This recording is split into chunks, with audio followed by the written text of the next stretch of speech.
നാളെ നിർണായകമായ ഒരു യോഗം വിളിച്ചു ചേർത്തിരിക്കുകയാണ് നമ്മളുടെ അയൽരാജ്യമായ പാകിസ്ഥാൻ. ആ യോഗത്തിൻ്റെ ലക്ഷ്യം പാലസ്തീൻ ഐക്യദാർഢ്യം പ്രഖ്യാപിക്കുന്നതോടൊപ്പം തന്നെ ഇസ്രയേലിന് എതിരെ ഒരു വലിയ നീക്കത്തിന് മുന്നോടിയായിട്ടാണ് ഒരു സർവകക്ഷി യോഗം തന്നെയാണ് വിളിച്ച് ചേർത്തിരിക്കുന്നത്. ഒക്ടോബർ 7 പാലസ്തീൻ ഐക്യദാർഢ്യം പ്രഖ്യാപിക്കാനും മേഖലയിലെ ഇസ്രയേലിൻ്റെ അധിനിവേശത്തെ ചെറുക്കുവാനുമുള്ള ഒരു ലോകത്തിനോട് അല്ലെങ്കിൽ ലോക മുസ്ലിം രാജ്യങ്ങളോട് ആഹ്വാനം ചെയ്യുന്ന ഒരു അടിയന്തര യോഗമാണ് നാളെ വിളിച്ച് ചേർത്തിരിക്കുന്നതെന്ന് അറബ് ന്യൂസാണ് ഈ വാർത്ത റിപ്പോർട്ട് ചെയ്തിരിക്കുന്നത്. ഷഹബാസ് ഷെരീഫ്, അതായത് പാകിസ്ഥാൻ്റെ പ്രധാനമന്ത്രി തന്നെയാണ് സർവകക്ഷികളെയും ഈ യോഗത്തിൽ വിളിച്ചിരിക്കുന്നത്. പാക് പ്രധാനമന്ത്രി ഷഹബാസ് ഷെരീഫ് പറയുന്നത് ഇസ്രയേലിൻ്റെ യുദ്ധ കുറ്റകൃത്യങ്ങൾ നിർത്തലാക്കുവാൻ സമയമായി. അതിനായി രാഷ്ട്രീയ ഭേദമന്യേ നമ്മൾ ഒത്തുകൂടേണ്ടത് അനിവാര്യമാണ്. പാകിസ്ഥാനിൽ ഇതിനു മുൻപും നിർണായക ഘട്ടങ്ങളിൽ എല്ലാ രാഷ്ട്രീയ പാർട്ടികളും രാഷ്ട്രീയം പറഞ്ഞ് ഒത്തുകൂടിയിട്ടുണ്ട്. നാളെ അത്തരത്തിലൊരു ദിനമാണ് എന്നുകൂടി പറയുന്നു. ഇസ്രയേലിനെ അംഗീകരിക്കാത്ത ഒരു രാജ്യമാണ് പാകിസ്ഥാൻ. ഇതുവരെ ഇസ്രയേലിനെ അംഗീകരിച്ചിട്ടില്ല എന്നുള്ളതാണ്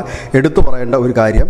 ഇതിനിടയിൽ ഷിയ വിഭാഗത്തിൻ്റെതായ പ്രതിഷേധങ്ങൾ ഇപ്പോഴും തുടരുന്നുണ്ട്. നസറുള്ളയും ഒപ്പം തന്നെ ഹിസ്ബുള്ളയ്ക്കും മറ്റും എതിരെ ഈ ഇസ്രയേൽ സേന നടത്തുന്ന ആക്രമണങ്ങൾ പ്രതിഷേധിച്ചുകൊണ്ടാണ് കഴിഞ്ഞ ദിവസം അവർ നടത്തിയ ഒരു പ്രതിഷേധ പ്രകടനം, അതായത് അമേരിക്കൻ എംബസിക്ക് നേരെ നടത്തിയ ഒരു പ്രതിഷേധ പ്രകടനമായിരുന്നു. ആ പ്രതിഷേധ പ്രകടനത്തിന് നേർക്ക് പോലീസ് ലാത്തിച്ചാർജ് ചെയ്യുകയുണ്ടായി. വലിയ നാശനഷ്ടങ്ങളാണ് പ്രകടനക്കാർ ഇസ്ലാമാബാദിൽ ഉടനീളം വരുത്തി വെച്ചത്. ഏതായാലും ഇസ്രയേലിന് എതിരെ ഇപ്പോൾ പാകിസ്ഥാൻ രംഗത്ത് വരുന്നു എന്നുള്ളതാണ്. ഒരുപക്ഷെ ഈ യോഗത്തിന് ശേഷം ഇസ്രയേലിനെതിരെ ഒരു പ്രമേയമുണ്ടാകാനുള്ള സാധ്യതയുണ്ട്. ഇവിടെ എടുത്തു പറയേണ്ട ഒരു കാര്യം, ഇറാനെ പിന്തുണച്ചുകൊണ്ടുള്ള ഒരു വരി പോലും ഈ വാക്കുകളിൽ ഇല്ല എന്നുള്ളതാണ്. ഇവിടെ പ്രധാനമായും ഈ പാകിസ്ഥാൻ പറയുന്ന ഗസയിൽ നടക്കുന്ന സംഭവ വികാസങ്ങളെയാണ്. ഗസയിൽ ഈ യുദ്ധം തുടങ്ങിയിട്ട്, അതായത് ഇസ്രയേൽ യുദ്ധം തുടങ്ങിയിട്ട് ഒരു വർഷം പൂർത്തിയാകുന്നു. 40,000-ഓളം പേരെ കൊന്നൊടുക്കിയിരിക്കുന്നു ഇസ്രയേൽ. അങ്ങനെ ഗസയെ മാത്രം ഫോക്കസ് ചെയ്തുകൊണ്ടാണ് ഈ യോഗം എന്നാണ് മനസ്സിലാക്കാൻ കഴിയുന്നത്. അറബ് ന്യൂസ് അത്തരത്തിലാണത് റിപ്പോർട്ട് ചെയ്യുന്നത്. നേരെ മറിച്ച് ലെബനനിലേക്ക് ഫോക്കസ് ചെയ്യുന്നില്ല എന്നുള്ളതും ശ്രദ്ധേയമാണ്. അപ്പോൾ സ്വാഭാവികമായി തന്നെ